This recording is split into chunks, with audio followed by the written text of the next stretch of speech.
Today is the third day of this April 1983 5-day retreat.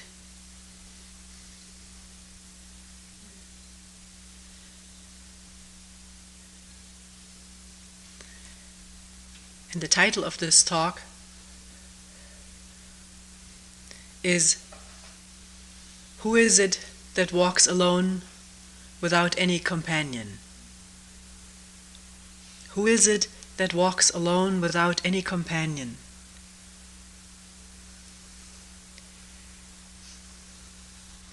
This is part of a mondo, an exchange, which is not found in any of the two collections that we usually draw upon.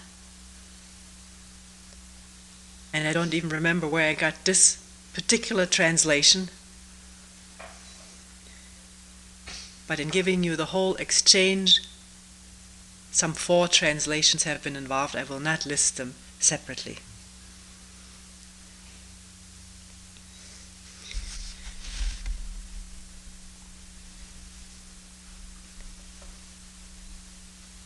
What I'm reading from right now is Sekida's 2 Zen classics. This particular exchange involves a Zen teacher, 2 Zen teachers, one called Sekito, the other one Baso, and a layman by the name of Pang, who lived sometime in the 9th or 8th century in China, very famous for his exchanges with Zen teachers. He never himself became a monk. He had a family, a wife and 2 children,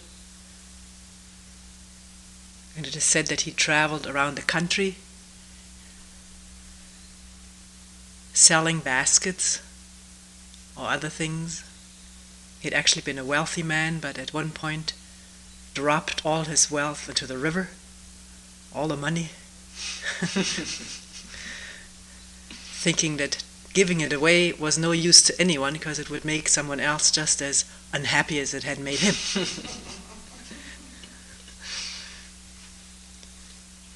If you plan on doing it, do it after the fund drive.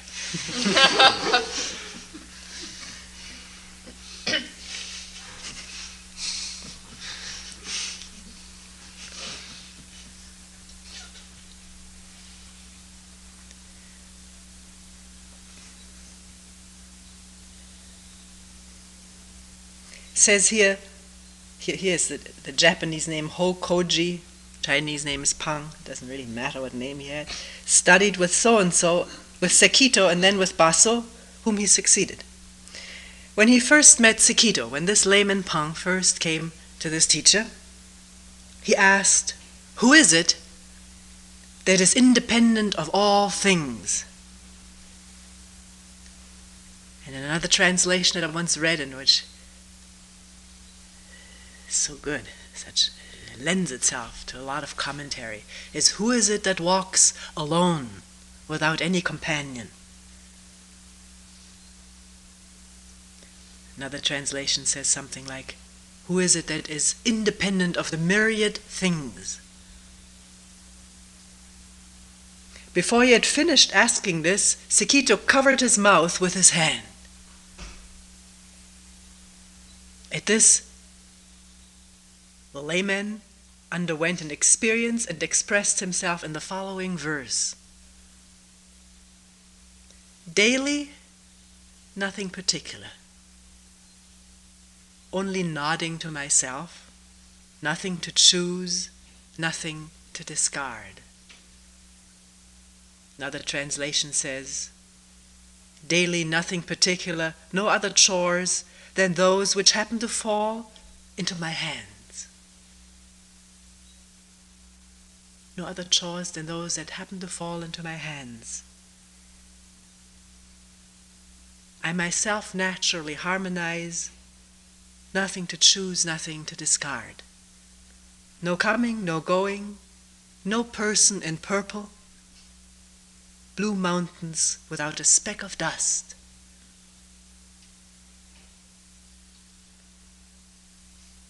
No person in purple is translated in another book as no emblems of power and glory, purple being the king's or the emperor's or the bishop's robe. No other emblems, no emblems of power and glory other than blue mountains, without a speck of dust.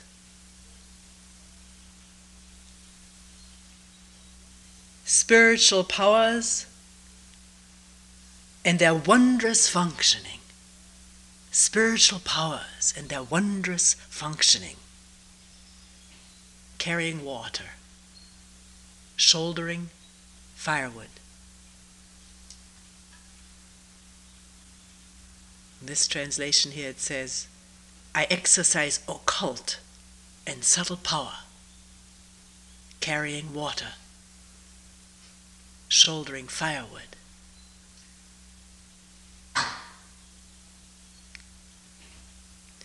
After that, the story goes, he went to Basso, another teacher, and again he said, who is it that walks alone without any companion?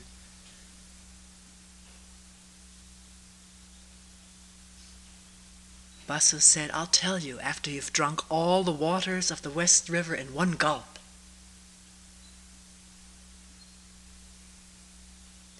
He says at this, the layman underwent awakening, or whatever you call it, great experience. He made another verse.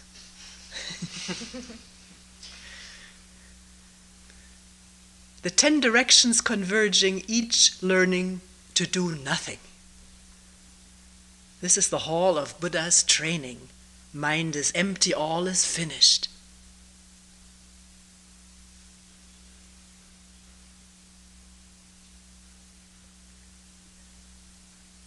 Ten directions converging. Converging? I don't have another translation of this particular poem. There's nothing converging. No 10 directions. No direction. Each learning to do nothing.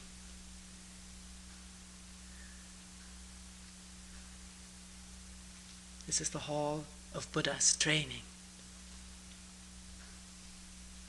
Mind is empty, all is finished. At this instant.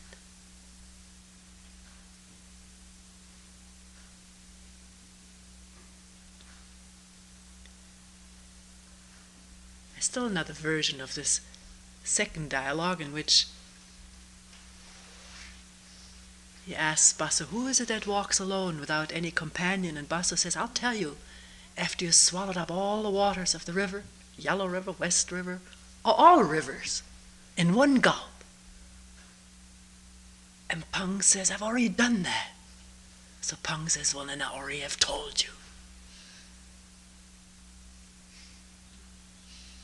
Oh, why do you ask me?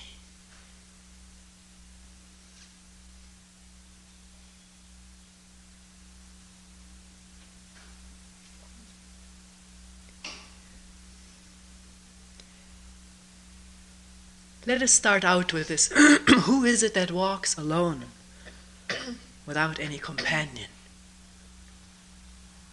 Just listen to this statement, to this question. Who is it that walks alone without any companion? Let it sort of sink in and see what comes up. Walking alone without any companion.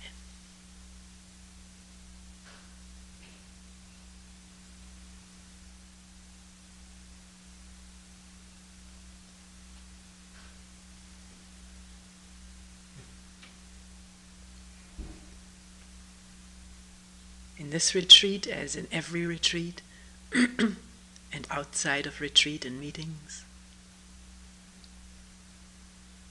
what people bring up the most, it seems, is this unfathomable pain of loneliness.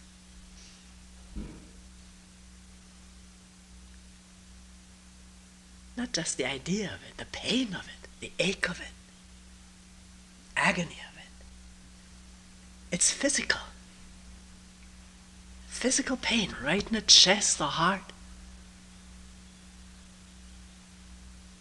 Sometimes described as though some part of one had been wrenched out of one, particularly at the time of loss of a friend, a companion, a lover.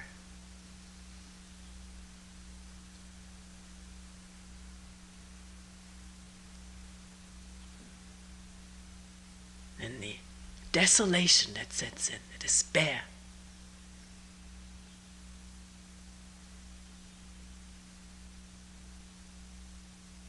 And this question, what am I to do now? How do I deal with it? How do people deal with loneliness?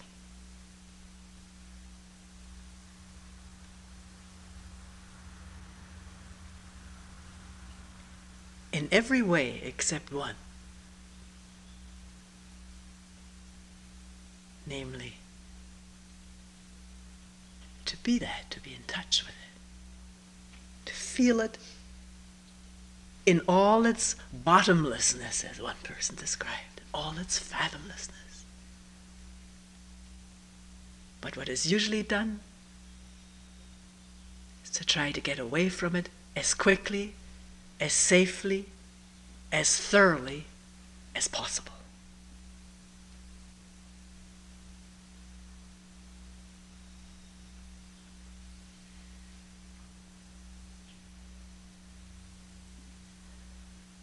To fill it up.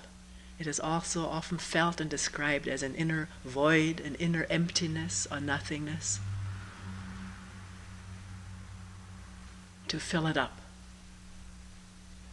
To try to fill it up. It's a never-ending process because it will not be filled up. Fill it up with food, with drink, with drugs, with companionship of one sort or another, with books, with knowledge, or with association with people at work or with work.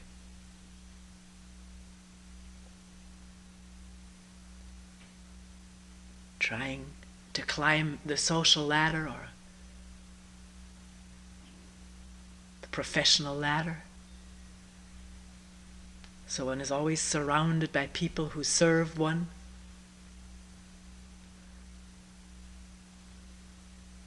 who respect or hold one in awe.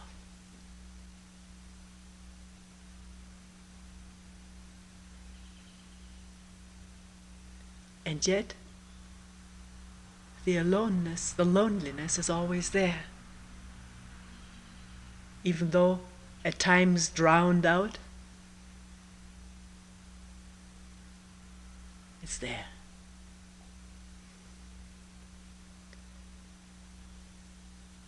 You may say, no, I'm not lonely. I have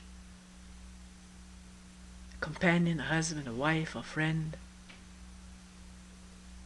who I thoroughly love. We love each other. Thoroughly. There's great compatibility there. Is there? What is the relationship? Before one voices and verbalizes too much about it and tries to inundate oneself with one's words so that one believes them. What is the relationship with the person you live with? If you look at it honestly, openly, without any idealization.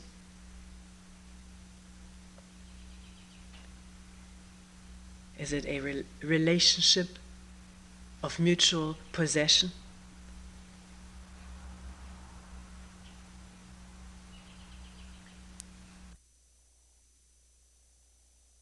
If it's marriage, it is legalized possession.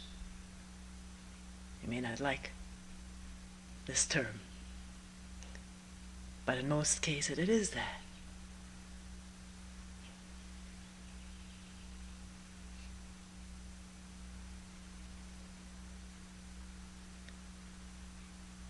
Possession meaning I own you, you own me, and there is something that goes with that.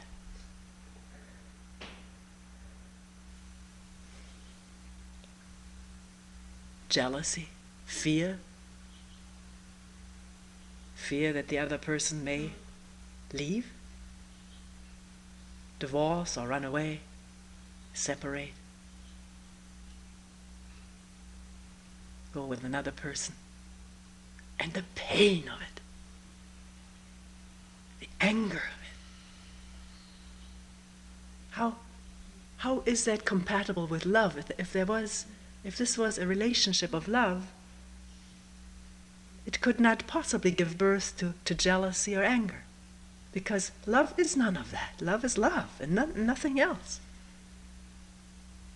So what we usually mistake for love is all kind of rich emotions we feel for another person, tenderness that goes with it, gentleness, the affection, the physical contact, touch.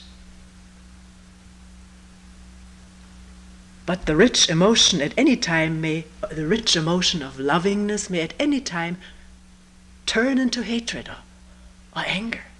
If that person turns away, doesn't return the emotion, then there's either anger, hatred, or insufferable sadness.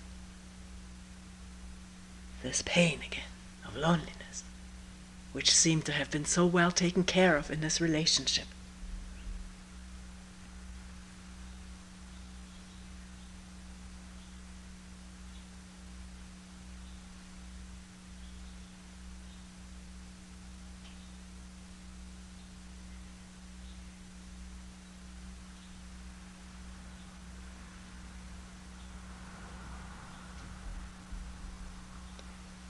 We say so easily, I love him or she loves me.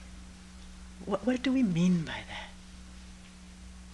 It really warrants looking at the word and beyond the word.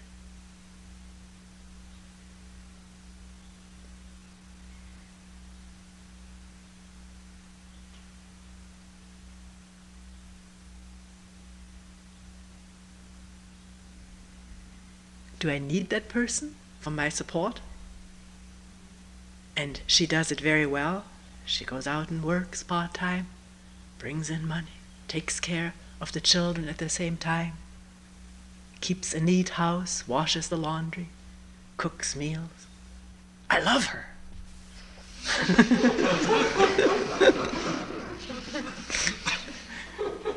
Where is she?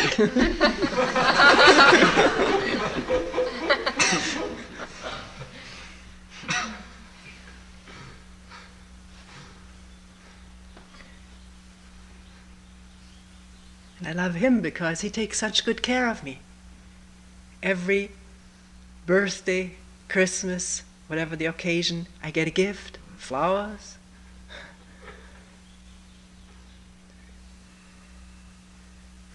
There's a card on the gift with printed words, to my beloved wife. First time I was in this country, not that this is any different in any other country, but I participated in a family Christmas where husband and wife exchanged gifts. They were all wrapped and tied, and on each of the gifts was a little card, and it said, to my beloved husband and to my beloved wife. And then there was a verse printed inside, not written by the beloved wife or husband. It was printed by somebody else. By now, I'm sure there are greeting cards in all Western countries. It's good business. But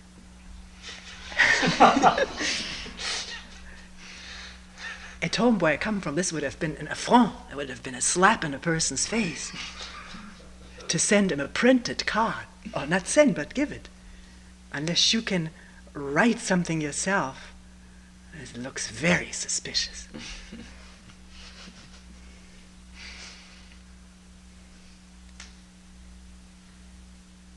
My parents never liked my sending printed cards, but the nieces and nephews, they got a kick out of it. These colorful, interesting, humorous cards. They weren't, maybe by that time there were cards over there too, I don't know.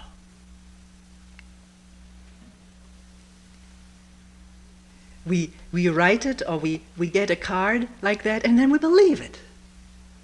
Do we?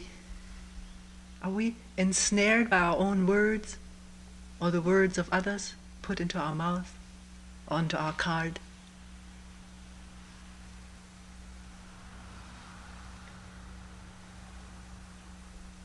Once knew a woman who had 4 children. She was sort of a career woman. Much preferred to be outside the house and made no bones about it. She was very honest about it. She says, I love my children, but I don't like them.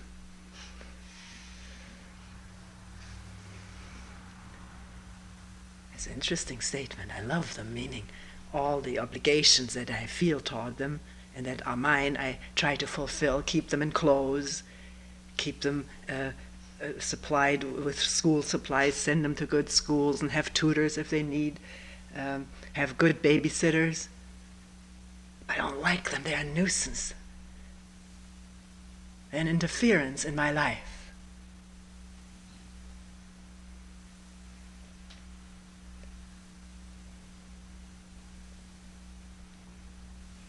So maybe this expression of love is always often linked with fulfilling one's obligations toward whoever one has this love relationship with, the children, the wife, the husband.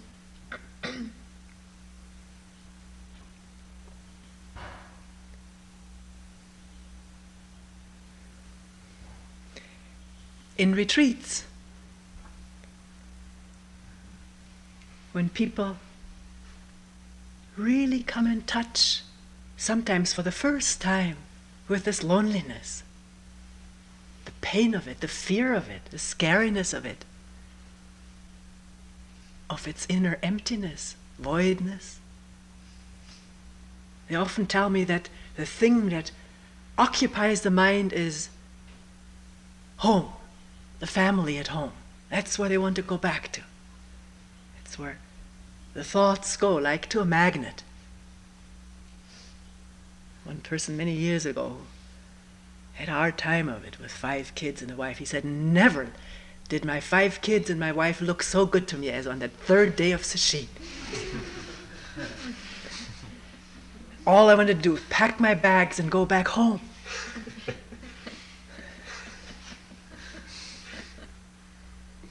Home, into the nest, into the shelter, to the house, where somehow or other, at least from that distance, things seem to be taken care of.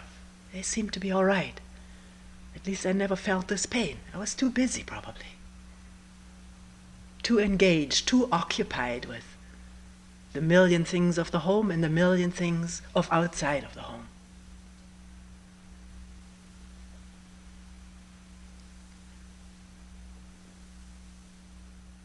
And yet, when one is at home with one's companion, the children, is one really there?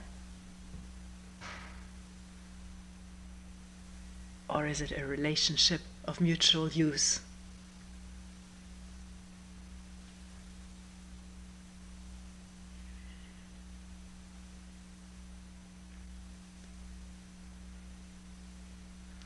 You can say, now wait a minute. What's wrong with this? Getting married, taking responsibility for bringing in money, keeping the house, taking care of the children. There's nothing wrong with it. Of course one takes responsibility. Most of the time we don't. Don't take this responsibility. We do.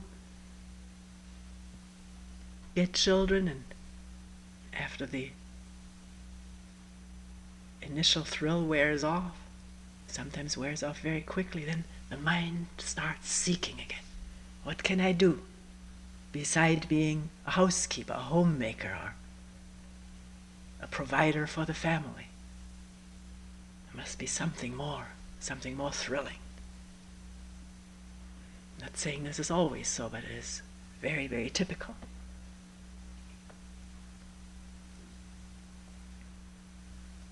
What is relationship? True relationship between two people. That's where you start looking, between two people. Not me and this whole world. This whole world is a conglomeration of two people interacting, colliding. Most of the time not interacting, because it's collision of different selves with their different wants, fears, interests, goals. So two people, how are we related to each other? Are we related? Directly? Not that I have an image of you, how you should be. If you were only this way, then I'd love you more. Then you really would be a good husband. If you dropped this and this and this, and instead adopted that and that and that, then I could love you from the bottom of my heart. But he is the way he is. And you are the way you are, this instant, which does not preclude change. But change does not come about, genuine change, does not come about when one person tries to make over the other person in his or her own image. Then there is reaction and resentment, collision, argument, and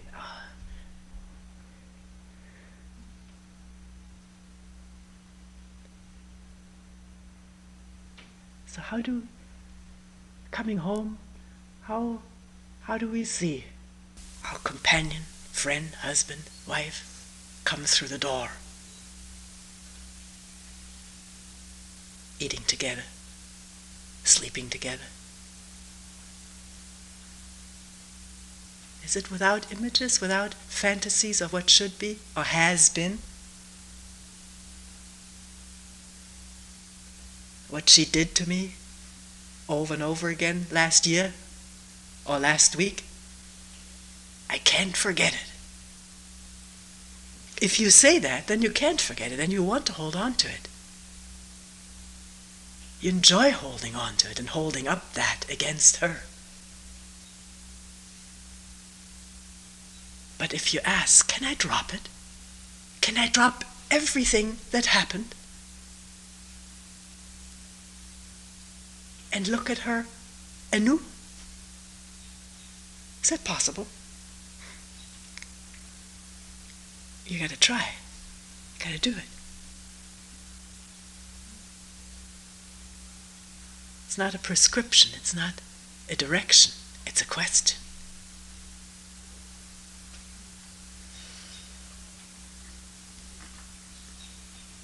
You will say, well, all right, I'll do it if he does it too. But he may not do it. Can you do it even if he doesn't? Can you do it even if she won't? She won't know what you're talking about. She says, I have no images of you. And you see it quite blatantly that it is so, because the next minute you're being blamed for something you've done yesterday.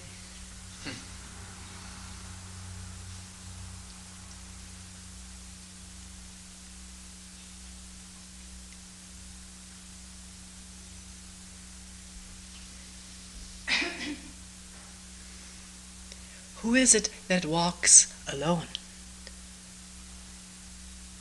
Without all these accompanying images of myself and others.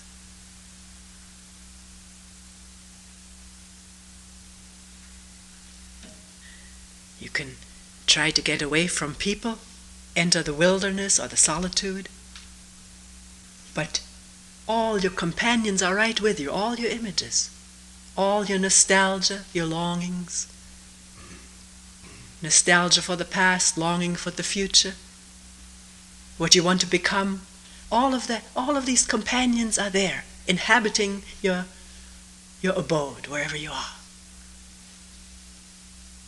But the question is, who is it that walks alone? What is aloneness? Not just literally living alone without a person sharing the house, or without neighbors, but not beset by images, ideas, memories,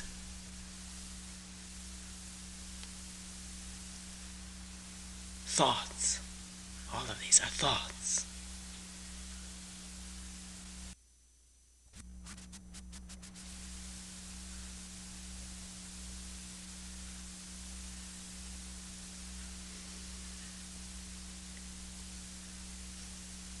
When we feel that we're walking alone,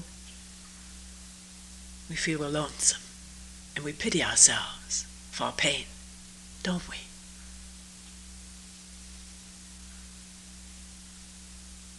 I'm not saying this in any derogatory way. It's factual. We do pity ourselves, feel sorry for this lonesome person. As one person put it, the aloneness that I feel is the aloneness of a 3-year-old seeing his mother and father take off in the car.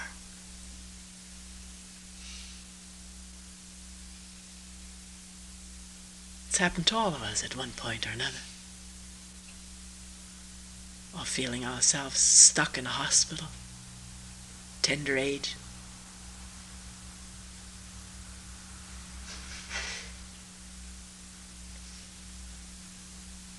There's strong associative memories to this feeling of aloneness. It has its reason.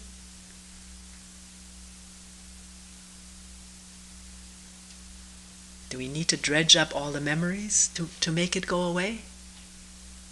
People who have done this, some of them for years and years and years, maybe 10 years or 12, still feel alone and in pain and in fear. Particularly when sitting in a retreat where you really break through these surface layers of the conscious mind, get in touch with what is normally unconscious, unawares.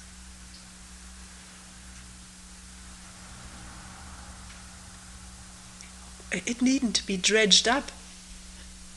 That child is here right now.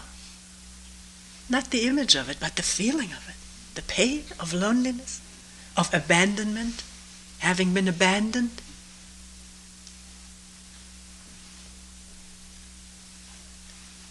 As a child, it may have been too much. So one capsuled the whole thing off, when somehow or other there is this ability in the brain to cut off associations with something, to capsule off an incident or many incidents so that there is no access to them. But the memories are there, they're lodged there. They still generate pain and feelings. One inures oneself to feeling it. What the mechanism is, I don't know, but it's there. We all know it. And then suddenly something happens and it all breaks through and one is flooded. One is right in this pool of pain, pool of loneliness, of emptiness. It's an empty pool.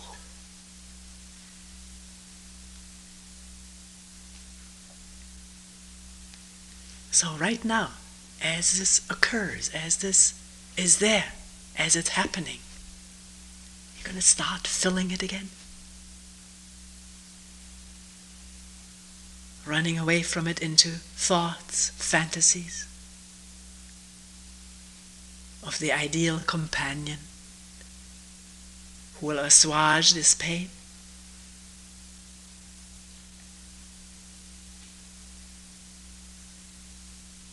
Very pleasurable to imagine is actually sometimes the fantasies of togetherness with someone are more pleasurable than the actual togetherness, because you can take all the edges off, which are there in the actual situation, that you don't bother with. You just imagine what is pleasurable.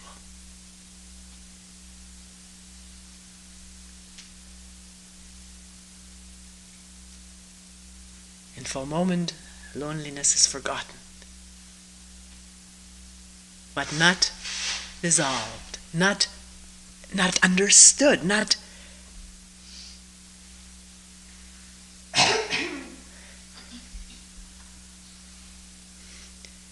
we're so afraid of it. We think it's something terrible.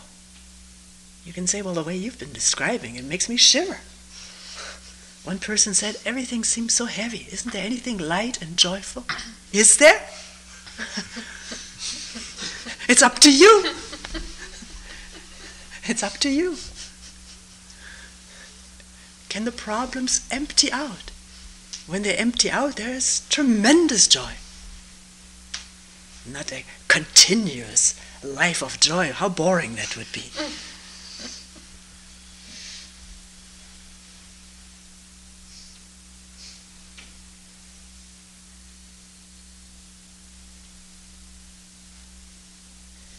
Yeah, we're afraid of it. We verbalize it to ourselves. I'm lonely. There's this feeling of emptiness, and the words do their own thing on top of what's already there. Words add to our fear, support it. Because what can loneliness and emptiness be other than terrible, pitiable, undesirable?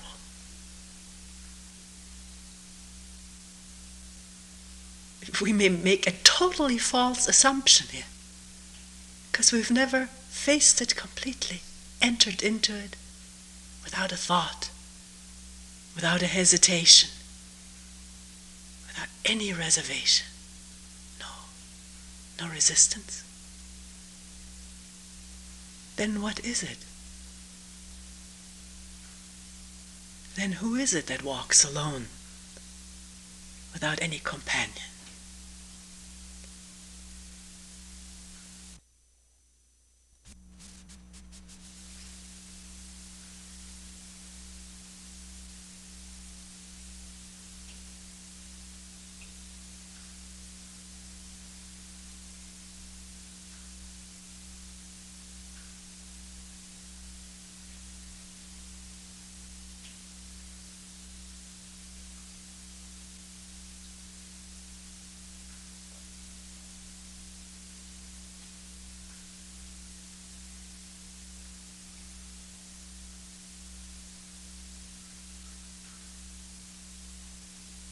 Someone said, I'll tell you, after you've swallowed all the waters in one gulp, all the waters of this vast, deep, voluminous river, swallowed the whole thing. In one gulp. One gulp is the whole thing.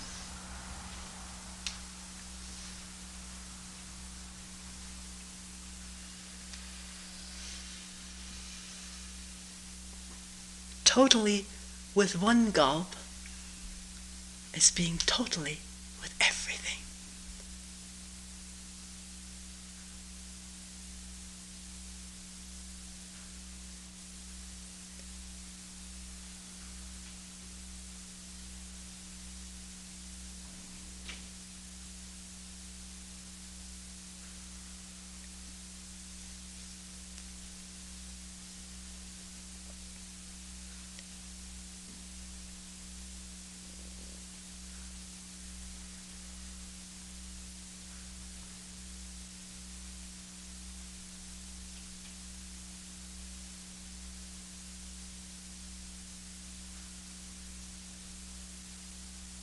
And then the man says, daily nothing particular.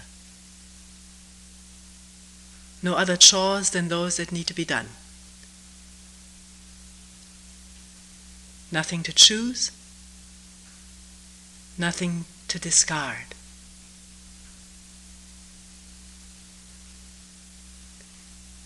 No coming, no going.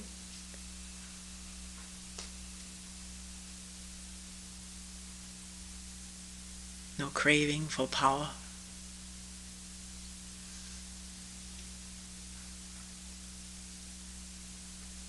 No person in purple. Blue mountains without a speck of dust. Spiritual powers.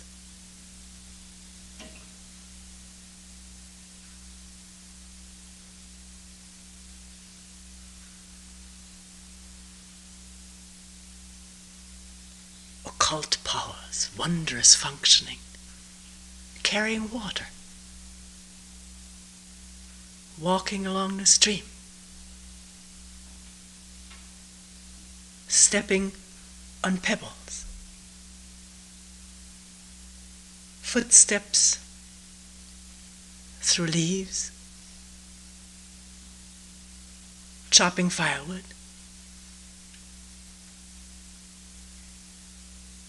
eating, drinking.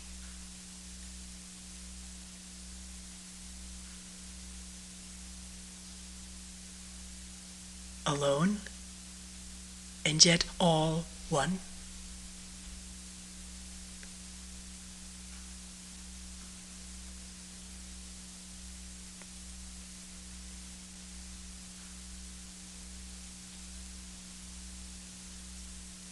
Not the idea of it, but the real thing.